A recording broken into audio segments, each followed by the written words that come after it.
అమ్మ నీ childhood memories చెప్పు. అంటే ఏంటిది? మీ చిన్నప్పటి జ్ఞాపకాలు. ఆయన కొట్టేటోడు మేము స్కూల్‌కి పోకుండా ఉంటే.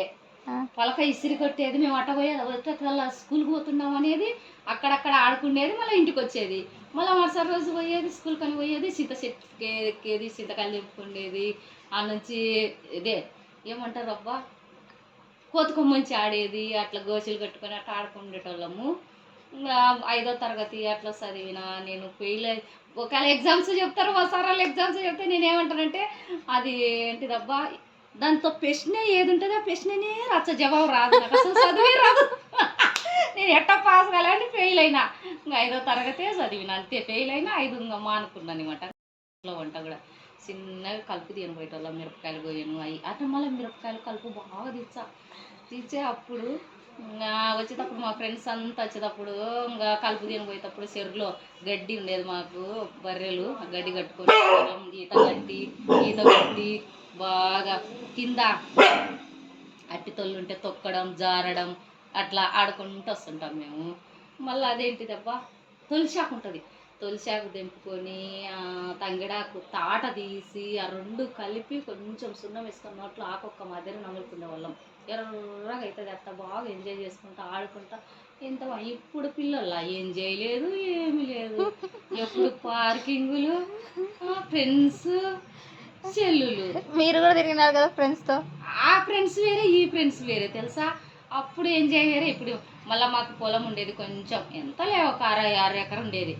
అప్పుడు వరిగడ్డి తెచ్చేది మా ఇంటి ముందే. మాకు అప్పుడు కాంపౌండ్ లేదు ఏం లేదు. పక్క పల్లెటూరు వాళ్ళం మేము. ఇంటి ముందు వేసేది అందరు వచ్చేది గడ్డి కాడ ఆడుకుండేది కూర్చుండేది గంతులు వేసుకోవడము ఇట్ట ఎంత బాగా ఆడుకుండేటోళ్ళం. ఇప్పుడు ఏం లేదు. మళ్ళీ మా ఇంట్లో పంచ ఉంది దంతెలది ఇల్లు. అయితే పంచలో కూర్చుండేది బారకట్ట ఆడడము అచ్చనగాయ ఆడడము అందరం ఎంత బాగా ఆడుకునే వాళ్ళము. ఇప్పుడు లైఫ్ వేరే ఇప్పుడు లైఫ్ వేరే. ఇంకేమేమి ఆటలు ఆడుతున్నారు? బారకట్ట ఆడుకుంటాము మేము. అచ్చనగాయ ఆడుకుంటాం రాళ్ళు ఏరుకొని. అచ్చనగాయ ఆడుకుంటాం. మళ్ళీ చిన్న చిన్న కుండలు తెచ్చుకునేది బియ్యం తెచ్చుకునేది అన్నం వండుకునేది. అన్నము గంజి వేసుకొని తినడము ఆడుకోవడము కుర్రాట ఆడుకోవడము పీపిత్తి ఆడుకోవడం గీసుగోలు ఆడుకోవడం ఇట్లా పెట్టి ఇంకా ఏంటిదబ్బా డామ్ డీమ్ అంటారు కదా అట్లా ఆడుకోవడము. రాయి పెట్టి కాళ్ళు పెట్టి ఇట్లా ముగ్గురం కూర్చొని అట్లా ఆడుకోవడము ఎంత బాగా ఎంజాయ్ చేసుకుంటుంటాము. ఇప్పుడు ఏమి ఎంజాయ్ లేదు పాడలేదు. అప్పుడు కాలం వేరే ఇప్పుడు కాలం వేరే. పిల్లలు తల్లి ఎంత బాగుంటుందో. అప్పుడు ఇంకా నాకు 6వ తరగతి అట్లా చదివిన మామూలు పెళ్లి చేసిండ్రు నాకు. ఏ క్లాస్లో? 6వ తరగతి కూడా చదవలే. 5 ఫెయిల్ అయినా. అది 5 ఎట్ట ఫెయిల్ అయినా నాకు రాదు అసలు. చదువు అంటే రాదు. ఎట్ట నేర్చుకున్నాను ఈ నోటి లెక్కలు వచ్చాయి అంతే. అందరు రాస్తారు. నేను పేపర్ పట్టుకొని అట్టనే చూసేదాన్ని. ఎట్టా అందరు పేపర్ ఇచ్చి నేను వెనుకదాన్ని ఇవ్వాలి ఏం చేయాలా. ప్రశ్న యాది ఉంటుంది ఆ ప్రశ్ననే కింద రాసి ఇచ్చేదాన్ని. అన్నీ గుడిసున్నాళ్ళు వచ్చినాయి. పాస్ అయింది అందరు పాస్ అయినా నేను ఒక్కదాన్ని ఫెయిల్ అయినా. మానుకున్నా. నాతో వాళ్ళందరూ చదివిండ్రు 6వ తరగతి 7, 10 వరకు చదివిండ్రు నా ఫ్రెండ్స్ అంతా. నేను ఒక్కదాన్ని 0 నేను ఒక అమ్మాయి. ఇంకా నాకు ఇంకా అట్లా చదివి ఇంకా చిన్న సంబంధం వచ్చింది. పెళ్ళి చేసి సంబంధం వచ్చింది.